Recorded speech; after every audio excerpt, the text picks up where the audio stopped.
کہ سارا نظام تمہارے لیے پیدا کیا لیکن تم میرے لیے بنے ہو، اگر تم مجھے راضی کر کے چلو گے تو میں ساری کائنات کے نظام کو تمہاری خدمت کے لیے لگا دوں گا، اور اگر تم بگڑ گئے تو ظہر الفساد فی البر والبحر بما کسبت ایدی الناس، کہ خشکی اور تری میں ذرا سا بھی جو فساد ہوتا ہے وہ اس انسان کی وجہ سے ہوتا ہے۔ انسان بگڑا، حالات بگڑ گئے، انسان بن گیا، حالات بن گئے، انسان نے اپنے عمل کو سنوار لیا، اس کے حالات سنور جائیں گے۔ اگر ظاہری اعتبار سے وہ نظر مشقت میں آ رہا ہوگا لیکن دل اس کا مطمئن ہوگا، اللہ کے ساتھ تعلق ہوگا۔ تو میرے بھائیو دوستو بزرگوں، سارے نظام کو اس انسان کے ساتھ جوڑا۔ اب انسان ٹھیک ہو جائے، سارا نظام ٹھیک ہو جائے، ساری کائنات ٹھیک ہو جائے اور انسان خود سکون اور امن میں ہو۔ یوں فرمایا کہ من عمل صالحا من ذکر او انثى وهو مؤمن فلنحيينه حیاتا طیبہ ولنجزینہم اجرهم باحسن ما كانوا يعملون۔ قرآن میں اللہ اکبر، کوئی بات اللہ نے چھوڑی نہیں ہے، واضح کر کے بتائی ہے کہ من عمل صالحا من ذکر او انثى وهو مؤمن، کہ جس نے نیک عمل کیا، چاہے مومن مرد ہو، مومن عورت ہو،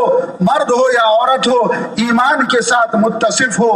اللہ فرماتے ہیں کہ سب سے پہلے میں اس کی دنیا کی زندگی بناؤں گا، اسے حیات طیبہ دوں گا۔ نبی علیہ الصلوۃ والسلام جب دعوت دینا شروع کی تو کیا فرما رہے ہیں؟ جئتکم بخیر الدنیا وکرامۃ الآخرہ، میں جو لے کر آیا ہوں تمہارے پاس، اس میں تمہارے ساری دنیا کی خیریں ہیں۔ اور اللہ نے دکھایا کہ جب صحابہ کرام نے اس دین کو اختیار کیا، اللہ کے اوامر کو اختیار کیا، نبی علیہ الصلوۃ والسلام کے طریقوں کو اپنی زندگی میں لے آئے، اللہ کے اوامر کو پورا کرنا شروع کیا، دین کو سامنے رکھا، اللہ کو سامنے رکھا، اللہ نے اس زمانے کی قوتوں کو ان کے سامنے، ان کی قدموں میں لا کے ڈال دیا، قیصر و کسریٰ کو لا کے ڈال دیا، چین سکون امن راحت آرام دے دیا۔ وہ لوگ کہ جہاں پر امن عنقا تھا، وہ مجمع کہ جو آپس میں جو ہے وہ رہنے کو جانتا ہی نہیں تھا، جن پہ کوئی حکومت نہیں کرنا چاہتا تھا، جب اللہ کے احکامات کو اپنی زندگی میں لے آئے اور نبی علیہ الصلوۃ والسلام کے طریقوں کو اپنی زندگی میں لے آئے، اللہ تعالیٰ نے سارا نظام ان کے لیے مسخر فرما دیا۔ اور یوں فرمایا، صرف کہا نہیں بلکہ یوں یہ بتلایا، اور ساری دنیا دیکھ رہی تھی کہ نحن امت اعزنا اللہ بالاسلام، اس کا اعلان کیا کہ ہم وہ امت ہیں، ہم وہ لوگ ہیں کہ ہمیں اللہ نے اسلام کی وجہ سے عزت بخشی ہے۔ اور پھر اس کے بعد آگے جملہ بھی ذکر کیا، مہما وجدنا العزہ فی دون ما اعزنا اللہ به اذلنا اللہ، کہ جب ہم نے عزتوں کو اللہ کے دین کے علاوہ کہیں تلاش کرنا شروع کر دیا، اللہ کے احکامات کے خلاف ہم نے جو ہے وہ عزتوں کو ڈھونڈنا شروع کر دیا، اللہ ہمیں ذلیل فرما دیں گے۔ میرے بھائیو دوستو بزرگوں،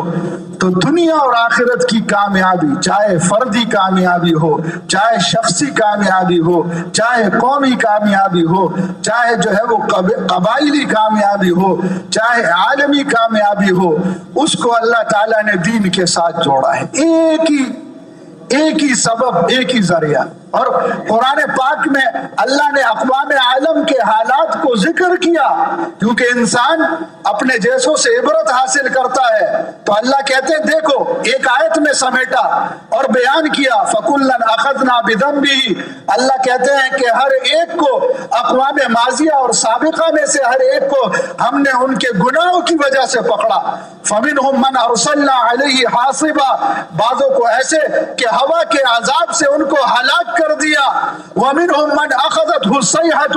اور بعد ایسے کہ فرشتے نے چیخ ماری اور ان کے کلیجوں کو اللہ نے پھاڑ دیا، وَمِنْهُمْ مَنْ خَسَفْنَا بِهِ الْأَرْضِ، اور بعض ایسے کہ زمین میں دھسا دیا۔